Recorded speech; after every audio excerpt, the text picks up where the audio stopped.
Bem-vindo ao Papo Espírita, a espiritualidade na sua vida. Olá, eu sou Ana Cristina Sampaio e hoje a nossa conversa vai ser sobre bondade. Em tempos de intolerância, de preconceitos explícitos, de tanta desunião e desrespeito, tudo muito divulgado de forma amplificada pelas redes sociais, nós nos perguntamos como ser bom? Como não se envolver na negatividade, na desesperança, no egoísmo e pensar no próximo? Esse foi um tema proposto por uma de nossas ouvintes, a Vivian, que nos perguntou por que é tão difícil ser bom. Vivian, para responder ao seu questionamento, nós convidamos a professora, atendente fraterna e palestrante aqui da Comunhão Espírita, Valmirene Brito. Tudo bem, Valmirene? Tudo bem, Ana Cristina? E também temos aqui conosco a nossa colaboradora Miriam dos Anjos. Tudo bem, Miriam? Tudo bem, Ana? Tudo bem, Valmirene? Tudo bem, minha filha. Valmirene e Miriam. Bondade, segundo o nosso dicionário, significa a disposição permanente de uma pessoa em fazer o bem, e nesse sentido é sinônimo de benevolência. Joana de Ângeles, que é a mentora do nosso querido médium Divaldo Franco, por sua vez ela escreveu: a bondade cresce por meio do exercício, tornando-se um hábito de vida ou desaparecendo por falta de ação. Então, diante dessas premissas da bondade, vamos ouvir a pergunta da Vivian e tentar respondê-la. Olá, meu nome é Vivian e a minha pergunta sobre o tema não é como se manter bom. Na verdade, é da dificuldade que se tem, né? Da dificuldade que a gente tem de se manter bom, né? De não revidar aquilo que a gente não concorda, porque bem sabemos que hoje, ao emitir uma simples opinião, você é achincalhado, destruído, e, enfim, né? Como não se igualar a essas pessoas, como não tratar da mesma forma? Valmirene, a realidade que a nossa ouvinte expõe é cruel e nos incita ao revide, à desarmonia interior, e nesse estado é difícil mesmo manter uma postura de bondade para com o próximo. Como podemos nos posicionar diante dessa situação? Que atitudes internas nos predispõem à bondade sem que nós nos coloquemos no papel do revide? Antes de mais nada, eu queria agradecer a vocês a oportunidade de estar aqui trocando ideias e apresentando as claridades, né, as elucidações maravilhosas que a terceira revelação nos apresenta, que, na verdade, vem acrescentar muito na nossa vida.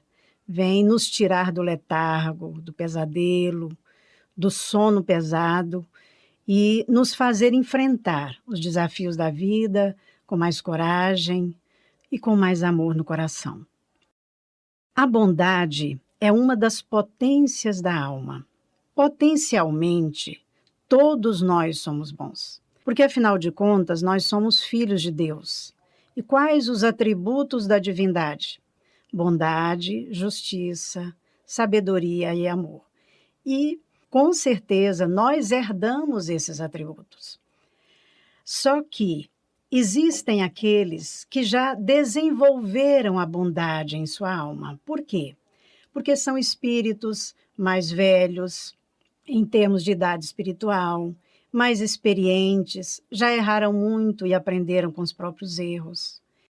E existem aqueles que ainda estão sendo conduzidos pelos instintos primários.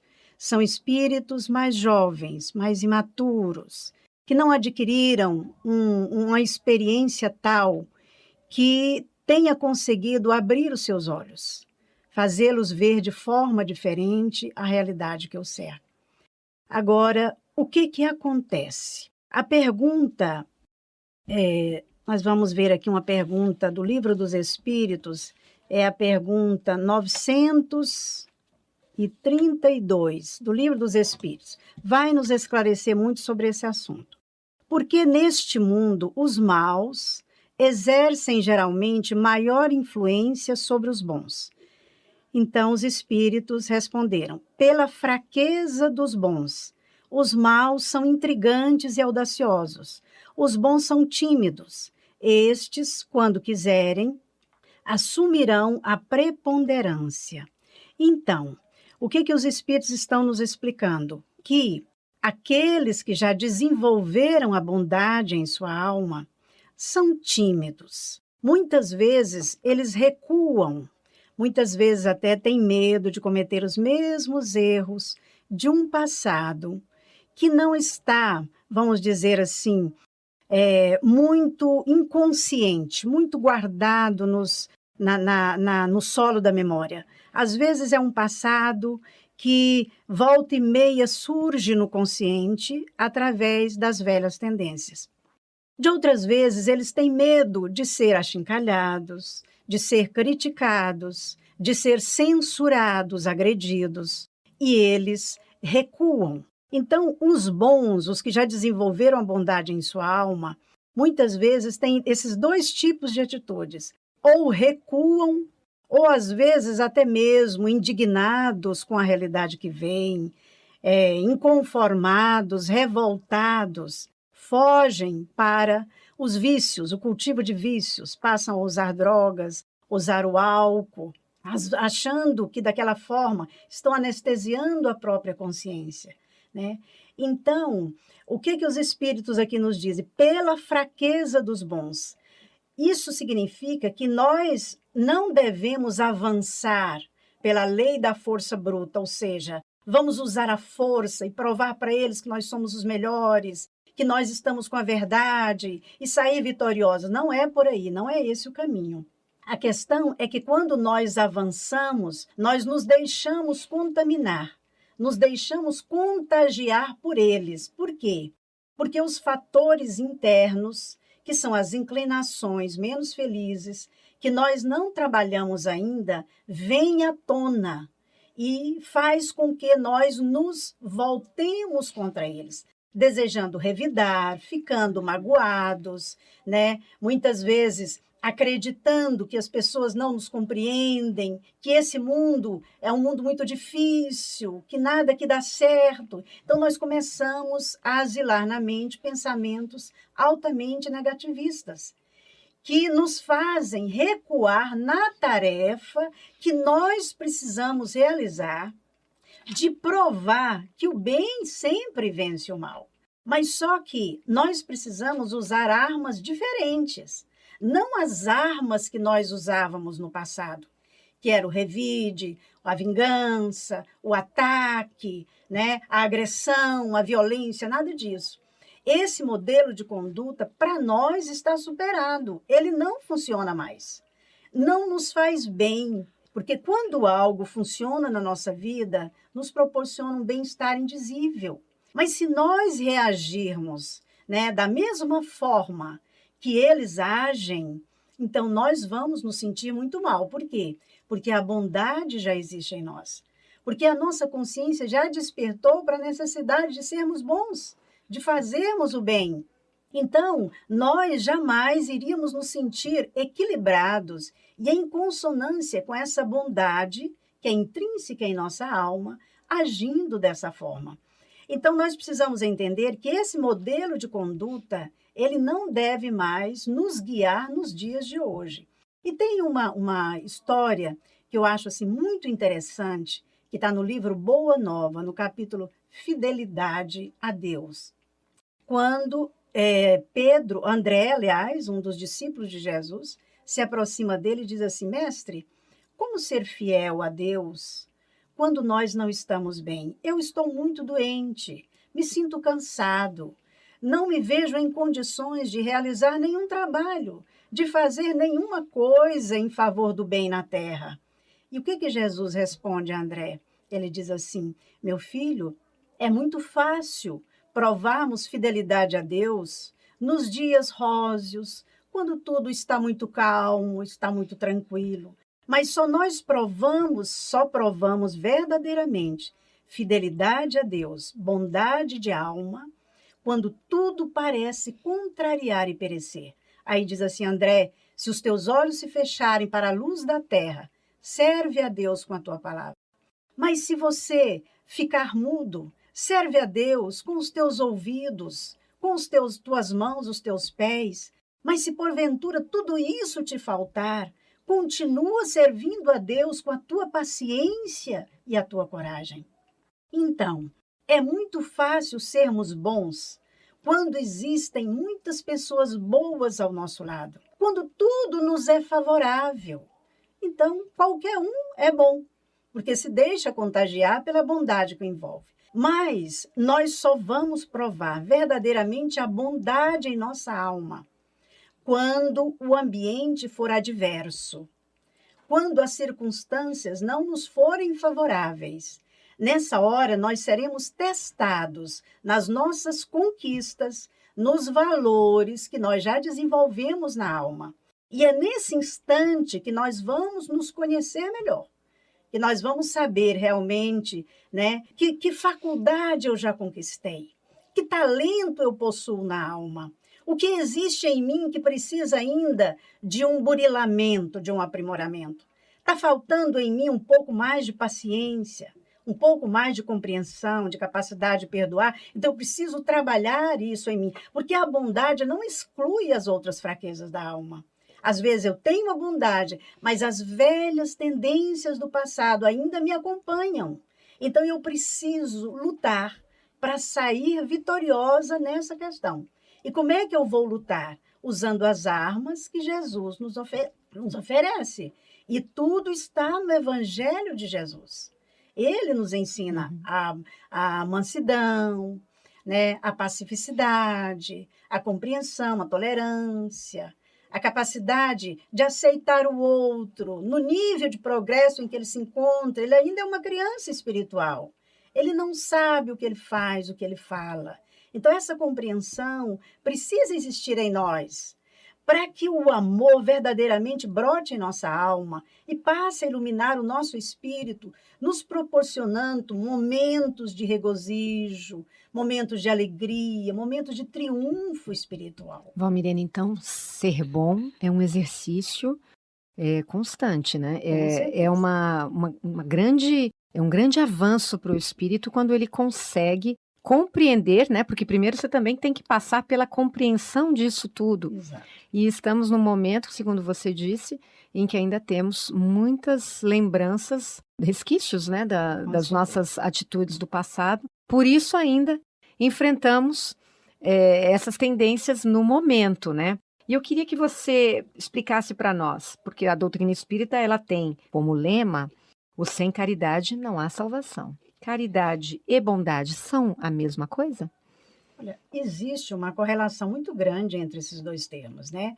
Mas não significam a mesma coisa. Pelo seguinte, nós vamos ler aqui uma outra questão de O Livro dos Espíritos, que nos fala assim, a questão 642, que diz assim: será suficiente não se fazer o mal para ser agradável a Deus e assegurar uma situação futura? A pessoa bondosa, ela não faz o mal.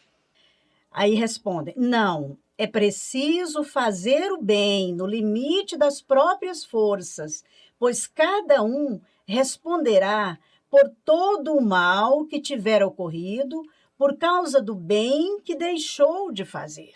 Então, se nós já temos a certeza de que o bem é a nossa meta, o bem é o nosso fanal, o bem é a luz no nosso caminho, nos faz muito bem fazer o bem, não devemos interromper os nossos passos. Não são as chacotas, não são as pilhérias, não são as incompreensões, os obstáculos da jornada que vão nos impedir de realizar esse bem. Às vezes, muitas vezes, eu digo assim: mas eu não vou praticar o bem porque as pessoas não vão reconhecer o que eu faço, não vão me agradecer, não vão valorizar o meu ato. Mas aí, nesse caso, nós estamos voltando ao velho modelo de conduta do passado, quando a gente fazia sempre algo buscando uma paga. A gente queria uma recompensa. A gente queria a aprovação e os aplausos da multidão. Hoje, tudo que nós fazemos é buscando a aprovação da nossa consciência. Se a minha consciência me diz que eu devo, sim, insistir em fazer o bem, colocar que a lei de Deus preconiza isso e mais aquilo, que Jesus veio ao mundo como exemplo e nos deixou lições maravilhosas, Mesmo que não me compreendam, que não me aceitem, eu não devo deixar de fazer o bem nesse sentido, né? Então é pura ilusão nossa ficar buscando agradecimentos, valorizações das pessoas, e não é uma postura ética da nossa parte, né? A Valmirene chama a atenção uma coisa tão importante, né?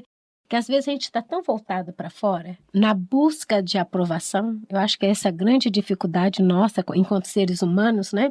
Na busca da nossa autotransformação, que nós já conversamos uma vez, mas na busca de sermos bons, porque queremos sempre que o outro aprove, que o outro reconheça, achando que o que fazemos é para o outro, muito pelo contrário, é para nós.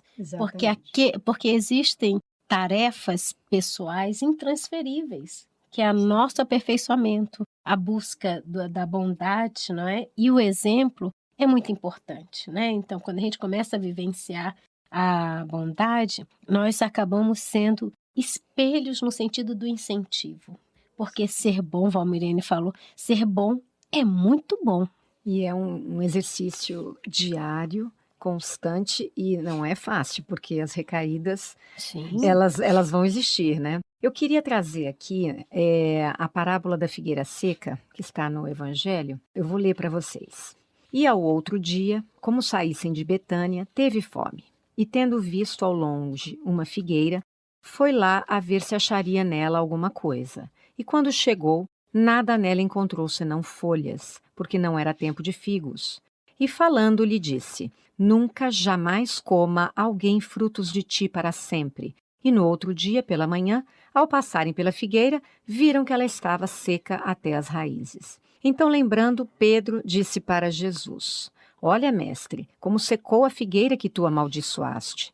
E respondendo Jesus lhes disse: Tende fé em Deus. Em verdade vos afirmo que todo o que disser a este monte, tira-te e lança-te ao mar, e isto sem hesitar no seu coração, mas tendo fé de que tudo o que disser sucederá, ele o verá cumprir assim. Evangelho de Marcos, capítulo 11, versículos de 12 a 14, 20 e de 20 a 23. Essa figueira que secou, ela é o símbolo dos que apenas aparentam propensão para o bem, mas que em realidade nada de bom produzem. É isso, Valmirene? Com certeza. Inclusive, Kardec coloca no Evangelho segundo o Espiritismo, no capítulo A Fé que Transporta Montanhas, né, que são as pessoas que têm muitas vezes talentos na alma e não multiplicam esses talentos, que os retêm, como os médiuns. Médiuns que têm, às vezes, faculdades divinas, que poderiam beneficiar todo um povo, mas que guardam para si as suas riquezas, as suas preciosidades espirituais e não dividem com as pessoas, né? Então, são as pessoas que têm conhecimento e não exteriorizam, porque existe também não apenas a usura material, mas a usura intelectual também, né? Então, você sabe, mas você não divide o que você sabe com as demais pessoas, e você poderia beneficiar a tantas criaturas. Então, essa parábola, ela é muito interessante, porque quando o apóstolo fala que Jesus saiu de Betânia, Betânia era uma cidade que distava mais ou menos uns 3 quilômetros de Jerusalém. Em Betânia morava Lázaro, Marta e Maria, que eram os amigos de Jesus. Então, Jesus jamais iria sair de Betânia não tendo se alimentado, né? Então, quando ele vai para Jerusalém, que ele se depara com a figueira, ele diz: tive fome. Né? Que fome foi essa que Jesus sentiu? Não era fome material. Fome do cumprimento da lei. Fome da divulgação da mensagem divina, que o povo de Israel deveria oferecer às criaturas e não ofereceram. Por quê? Porque eles eram, na verdade, criaturas mais esclarecidas do que os outros, né? Por isso que essa figueira era temporã, uma figueira que deveria dar fora de época, né? Então, simbolizando o povo de Israel, que deveria frutificar fora de época, porque eles tinham um conhecimento mais avançado nas questões religiosas. Eles eram monoteístas, né?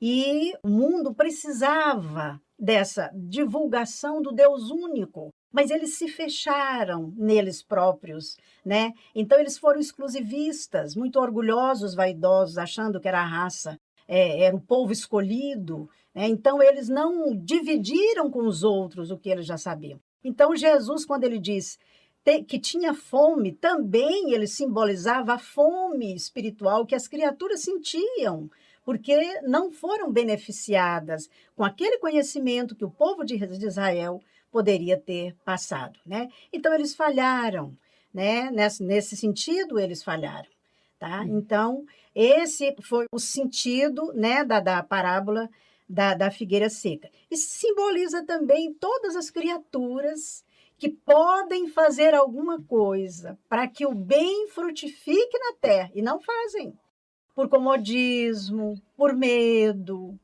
por negligência, para deixar para depois, não, agora está difícil, buscando sempre, às vezes, dizer assim, mas eu tenho família para cuidar, eu não tenho tempo, né? E o tempo a gente sabe que a gente é que faz. Depois né? que eu me aposentar. Isso, exatamente, né? Então vai sempre deixando para depois, eu posso fazer alguma coisa, mas eu não faço. Então eu vou sempre deixando de fazer o bem, e claro que nós seremos responsabilizados, como na questão do Livro dos Espíritos, pelo mal que resultou do bem que não se fez. Que não fizemos. Isso é muito né? sério. Seríssimo. Isso é muito sério. Temos que chamar a atenção aqui. Bom, nós vamos ter que dar o nosso intervalo e voltamos em seguida com o tema Por que é tão difícil ser bom? 1 minuto já.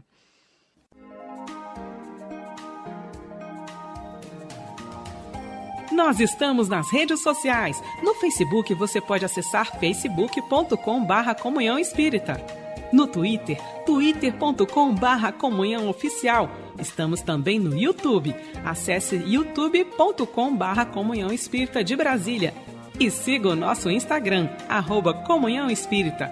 Acompanhe, divulgue e participe de nossas atividades. Voltamos ao Papo Espírita. O tema de hoje é Por que é tão difícil ser bom? E temos conosco no estúdio Valmirene Brito, que é professora, palestrante e atendente fraterna da Comunhão Espírita de Brasília. No bloco anterior, nós falamos sobre a parábola da figueira seca. Agora nós vamos contar uma história que teria se passado com o filósofo grego Sócrates, que viveu cerca de 400 anos antes de Cristo. Miriam, conta essa história pra gente. Vou contar a história do pequeno discípulo que questiona o mestre. Na verdade, ele traz uma informação, uma coisa que ele ouviu em algum lugar. Como muito de nós, né? Repassamos sem refletir, repassamos a história simplesmente porque repassamos. E, ultimamente, se ela traz tudo que é contrário ao amor, que é contrário à bondade, nós prontamente a fazemos, né? Então, o jovem discípulo pergunta para o mestre, mestre, tenho algo muito importante a lhe dizer. Sócrates, sempre muito sábio, e isso é uma atitude que a gente também deve incorporar em nós, é a sabedoria. Primeira coisa que ele pergunta, é verdadeiro o que você vai me contar? E aí, como ele não tinha refletido o que ele iria falar, fala, mestre, eu não sei se é verdade, mas me disseram... Aí Sócrates mais uma vez o interroga. O que você tem a dizer é bom? E o pobre do jovem, bom, mestre, com certeza não é. E por fim, Sócrates imagina no lugar dele, mas esse meu discípulo até agora não aprendeu nada, né? Aí o jovem fala, mas então vou contar isso. Sócrates pergunta, o que você tem a me falar é útil? E o jovem um pouco aturdido com tantos questionamentos, eu imagino alguém que queira fazer uma fofoca e o ouvinte fica, é verdadeiro? É bom? É útil? Como quem reluta em ouvir o que vai trazer na fofoca e o fofoqueiro louco para disparar o que tem. E aí, o jovem, né, por fim, ele diz, não sei, mestre, se o que tem a lhe dizer será útil para alguém. Então, Sócrates conclui, não me diga nada. Que postura! Não me conte nada a não ser que ele seja verdadeiro, que ele seja bom, que ele seja útil. Fora isso, nada serve, é apenas falácia, é apenas uma história, é apenas um comentário.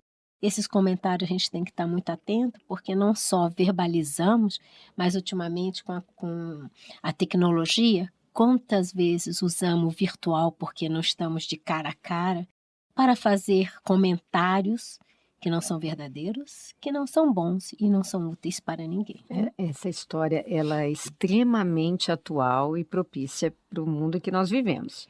Então, Valmirene, como que nós podemos usar essa história para conduzir as nossas ações no caminho do bem hoje em dia?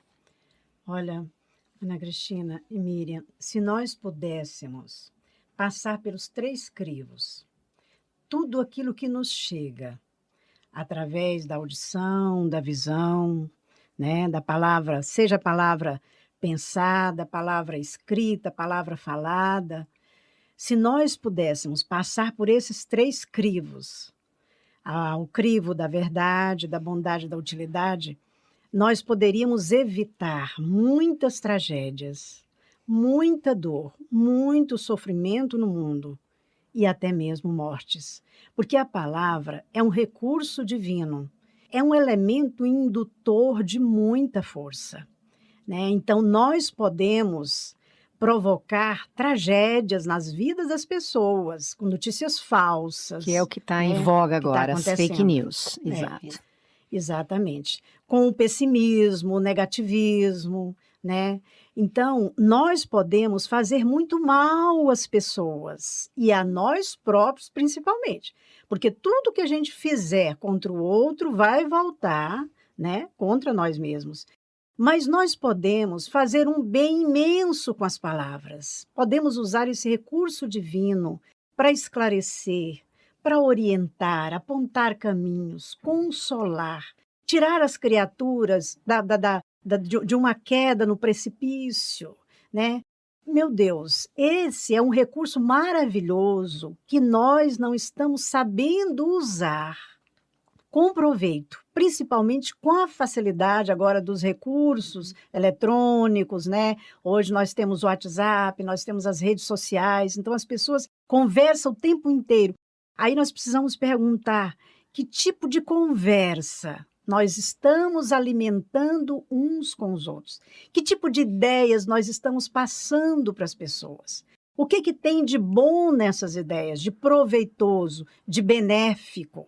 Né? Porque, claro que tudo aquilo que a gente exterioriza e que alcança o outro, alcança o pensamento do outro, pode gerar atitudes, comportamentos nas pessoas, escolhas nas pessoas. Então, essa questão é muito séria e talvez nós não tenhamos atentado ainda para a seriedade e responsabilidade da nossa atitude quando falamos, né? Quando escrevemos algo, quando trocamos ideias com alguém.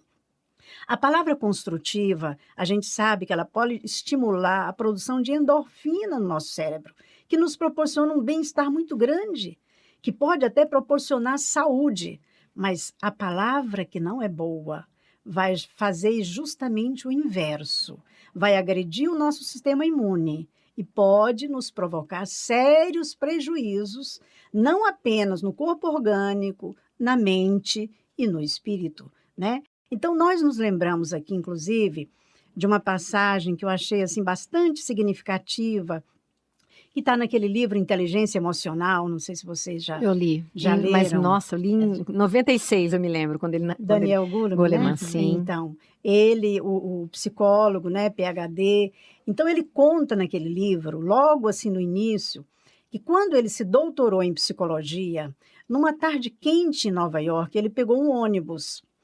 Quando ele entrou no ônibus, o motorista, de uma simpatia irradiante, um sorriso largo no rosto. Todas as pessoas que entravam no ônibus, ele dizia, oi, como vai? Cumprimentava a pessoa, boa tarde. E o Daniel percebeu, todos entravam irritados, impacientes, contrafeitos. Ninguém respondia o cumprimento dele, ninguém. Mas aí as pessoas se sentavam no ônibus. Então, quando o ônibus continuava fazendo o seu trajeto, ele, o motorista, mostrava que ser uma pessoa simples, né? Uma pessoa iletrada, mas de uma sabedoria imensa. Então, ele começava a relatar que ali, olha, tem uma liquidação ali naquela esquina, maravilhosa. Se vocês perceberem o que eles estão vendendo ali, os preços são também muito baixos. Aí depois falava, olha, vão no museu tal. O que eles estão apresentando naquele museu é algo fantástico. Ele era um guia dentro do ônibus. O filme, olha, se vocês assistirem o filme tal, aí começava a falar sobre o filme para as pessoas. Então, ele, uma pessoa muito otimista, procurando levantar o astral daqueles passageiros do ônibus. Estavam todos muito raivosos, enfesados, com certeza carregados de conflitos ou por causa do calor, não se sabe.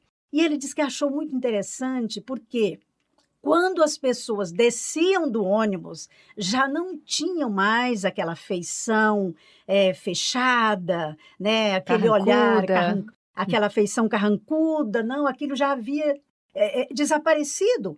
Havia um sorriso no rosto de cada pessoa que descia do ônibus. Aí, quando ele dizia assim, tenha uma ótima tarde, tudo de bom para você, todos respondiam ao cumprimento dele. Ao saírem.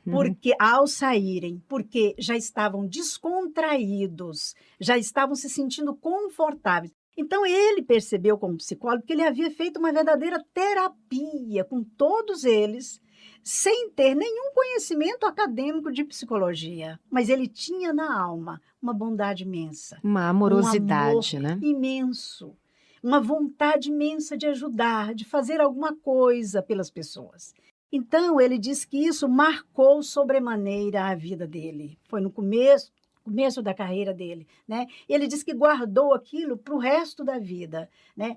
Como a pessoa pode usar a palavra para beneficiar as criaturas, para proporcionar alegria, bem-estar às criaturas, né? Que muitas vezes estão ali ao seu redor. Então, aí a gente vê a força da palavra, a palavra boa, construtiva, edificante. Mas nós, às vezes, estamos habituados a reclamar, a queixar, a ver o lado negro da vida, os aspectos negativos da existência. Então, são hábitos enraizados que nós precisamos trabalhar para transformar, porque vai nos propiciar um bem-estar indizível a nós e a todos aqueles que nos rodeiam, que serão contagiados pelas nossas irradiações benéficas. Me lembra, desculpa, Marvamene, pode continuar. Pode falar, Miriam. Interrompi sem querer, mas é porque me lembrei do Evangelho quando fala que amar aos nossos próximos é um dever, né? E aí me veio a lembrança, quantas vezes, às vezes a gente passa pelas pessoas, é o porteiro do nosso bloco, é o nosso vizinho, sem levantar os olhos no elevador quem entra, sem levantar os olhos, sem cumprimentar, que diferença faríamos? Né? Primeiro a nós mesmos, né? Mas aqueles que convivem conosco, que não são consanguíneos, vamos dizer assim, com um bom dia, um sorriso. Quantas vezes nós nem levantamos os olhos? Então, o exercício da bondade está nesses pequenos gestos, né? De achar que o que nós fazemos não é um favor, né? É uma obrigação para que estão conosco, mas, acima de tudo, um aprendizado de bondade, de amor, que, afinal de contas, como a Valmeniane falou, nós somos bondade, nós somos filhos de Deus, que é amoroso, que é bondoso. É um exercício que a gente deve fazer e não se envergonhar, nem se sentir. Né? Principalmente dentro de casa, no lar, quando nós nos mostramos tais quais somos, quando nós nos sentimos muito à vontade, né? Para falar aquilo que a gente acha que pode falar, para agir da forma como a gente acha que deve agir. Então, o lar é a nossa grande escola. É onde nós fazemos um treinamento mais eficaz para sermos verdadeiramente bondosos, aceitando o familiar, não fazendo exigências descabidas, né? Não fazendo cobranças desnecessárias, mas ensinando, sobretudo, com o exemplo. Né? Porque às vezes a gente fala, mas não faz. Mas se eu faço, né? Então, claro que a minha atitude, a minha ação vai falar muito alto no coração daquele que me vê. né? Então, estamos precisando muito de harmonia dentro dos nossos lares. Então, eu acho que esse é o primeiro momento para a gente fazer o treinamento da bondade. Porque, às vezes, nós tratamos muito bem as pessoas que estão fora. É muito fácil, né? Eu coloco ali um verniz de educação, e eu abraço, eu beijo, mas e os de casa? A gente pede, por favor, me faz isso, obrigada, né? Eu gosto muito de você, eu dou um abraço. Será que nós estamos nos lembrando de treinar a bondade nos nossos lares? Isso é fantástico, porque nós, dessa nossa geração um pouco mais antiga, né? Os nossos pais tinham mais dificuldade em demonstrar afeto, né? Mas nós agora já podemos, dentro da nossa casa, com nossos familiares, nós já podemos demonstrar mais afeto, né? Uma coisa que eu acho que eu não tenho direito de fazer com uma outra pessoa é tirar a esperança dela. Então, nos dias de hoje, dentro dessa nossa questão que abriu o programa, em que está todo mundo reclamando, né, dizendo que está vivendo num mundo conturbado, cheio de conflitos, que nós não vamos melhorar, eu não consigo acreditar nisso. Primeiro, porque a doutrina espírita me mostra completamente o contrário, né, de que nós estamos evoluindo, mas que estamos numa crise. Então, eu acho que eu não tenho o direito de tirar a esperança de ninguém. E eu tento o máximo que eu posso espalhar que eu acredito que isso tudo faz parte da nossa melhoria. E quando eu consigo tocar pessoas com esse com esse discurso que eu tenho, né, quando eu tenho alguma oportunidade, eu percebo como as pessoas às vezes tiram um peso dos ombros, quando a gente mostra, às vezes com fatos históricos, com outros países que passaram por problemas tão graves quanto os nossos e superaram, né? Povos com guerras, povos com muito mais dificuldades do que a gente, com grandes tragédias, e superaram, hoje estão bem. Então, eu acho que isso faz parte da gente também exercitar essa nossa bondade, não dizendo que somos perfeitos, mas é um tipo de um caminho, né, para a gente auxiliar o outro, e estamos também nos auxiliando psiquicamente, não é isso, Valmilene? Com certeza, sem sombra de dúvida, né? E eu queria pedir para você, Valmilene, para nos indicar alguma literatura nesse sentido, para que o nosso ouvinte possa recorrer aos livros, sejam eles mediúnicos ou não, para que eles possam se aprofundar mais e com essa leitura ir internalizando mais tudo isso que nós estamos falando. Sim, nós temos várias obras na literatura espírita que falam sobre a bondade e caridade. O Evangelho de Jesus é um deles. É um roteiro de luz nesse sentido para nós, né? Nós temos aquela coleção do Emmanuel, né? Pão Nosso, Vinha de Luz, Fonte Viva, Caminho, Verdade e Vida, que também faz comentários fantásticos sobre o Evangelho de Jesus, sobre as cartas de Paulo, e nos falam muito sobre a necessidade da prática do bem, né? Temos também 2 livros do Dr. Alírio de Cerqueira Filho, que é um psicólogo transpessoal, Saúde Existencial e Saúde Espiritual, quando ele também nos fala sobre a necessidade do amor na nossa vida, né? Saúde das relações familiares também é muito bom, quando ele explica, né, a imprescindibilidade do amor entre nós, no convívio familiar também, tá? Para que essa bondade possa ser multiplicada na face do mundo. Mas antes de terminar, eu gostaria apenas de falar o seguinte: nós precisamos seguir a recomendação de Jesus, né? Que ele nos pede que oremos e vigiemos. Vigiar o quê? O pensamento, a palavra e a ação. O pensamento. A nossa casa mental não está livre de receber pensamentos negativos, porque nós somos influenciados por forças externas. Os espíritos, encarnados e desencarnados, podem nos oferecer sugestões que não são boas. Então, todos nós temos pensamentos negativos, mas a questão principal não é essa. É não permitir que esse pensamento faça morada em nossa mente. É como diz aquele pensamento, né? Eu não posso impedir que uma ave pouse na minha cabeça, mas posso impedir que ela ali faça ninho. Então, não vamos cultivar os pensamentos negativos. E, se for possível, não vamos exteriorizá-los através de palavras e atos. Que fiquemos só com pensamento negativo, porque aí nós não vamos causar dano às pessoas, né? Então, seria cuidar do pensamento, cuidar da palavra, como nós já falamos muito aqui, saber o que nós estamos falando, e da ação. E se porventura nós cometermos erros, não nos deixemos encarcerar pela culpa. A culpa, ela tem a sua utilidade para nos dar um alerta de que a gente falhou. É um sinal vermelho da consciência, nos dizendo, olha, houve uma falha, né? Houve um erro, vamos corrigir, para a gente não ficar se enchendo de conflitos mal resolvidos, questões pendentes que podem gerar doenças no futuro. Não será a curto prazo, né? Seria a longo prazo, mas pode, às vezes, gerar uma enfermidade no futuro. Então, se nós, porventura, errarmos, cairmos, procuremos nos reerguer, mas não deixemos que a culpa tome conta de nós. Por quê? Porque ela nos coloca diretamente em contato com as forças perturbadoras do mundo espiritual. Porque os espíritos que muitas vezes nos acompanham também se sentem imensamente culpados, embora não admitam conscientemente a culpa.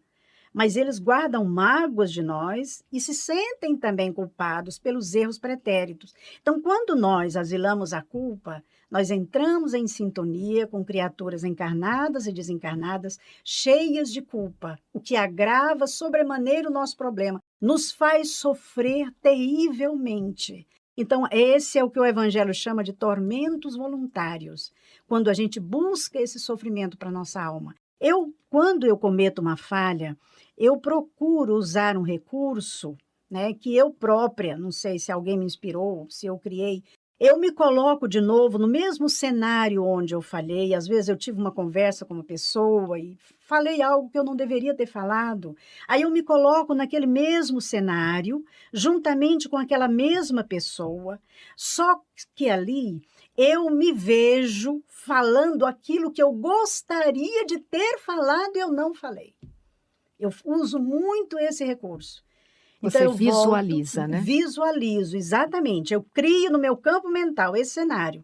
Eu me coloco de novo, conversando com a pessoa, mas não mais falando aquilo que eu falei, mas aquilo que eu gostaria de ter dito e eu não disse. Porque às vezes você tem vontade de falar alguma coisa, no final você fala uma coisa diferente, né?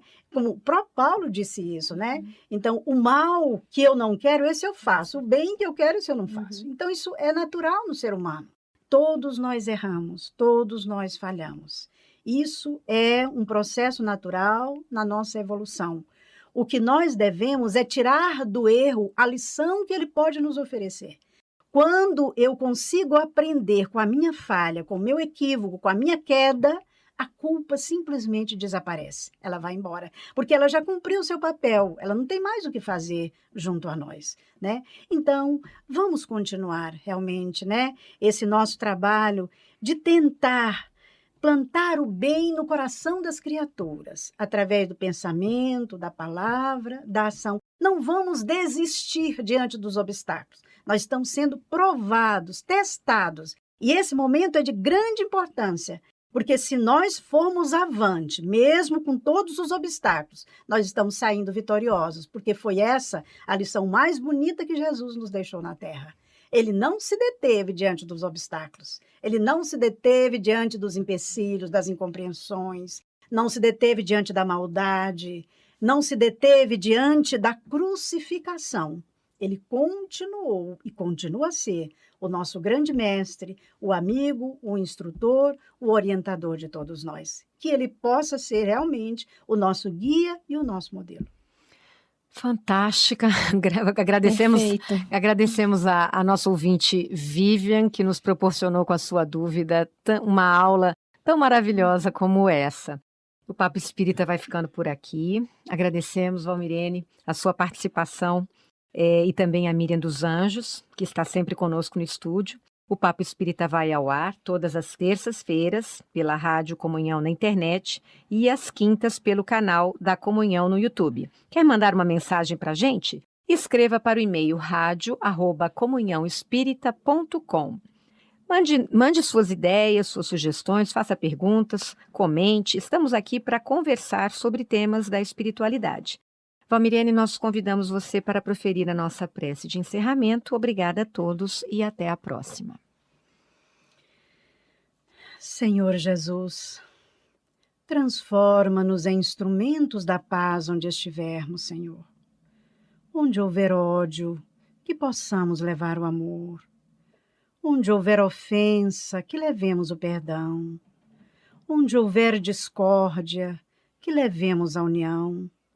Onde houver dúvidas, que levemos a fé. Onde houver erro, que levemos a verdade. Onde houver desespero, que levemos a esperança. Onde houver tristeza, que levemos alegria.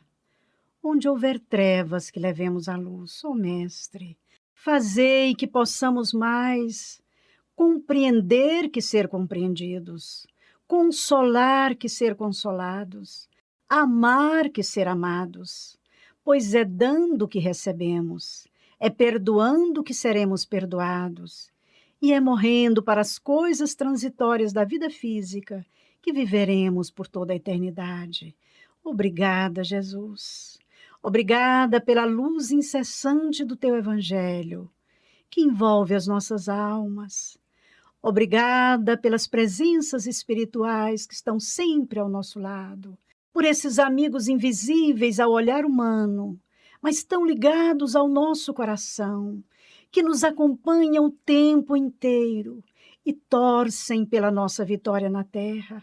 Ó Jesus, quanta alegria poderíamos proporcionar a essas almas queridas que nós não vemos, se nós lutássemos para que o bem fosse edificado em nossa própria alma, para que o bem seja plantado em todo o universo, através do nosso pensamento, da nossa palavra e da nossa ação.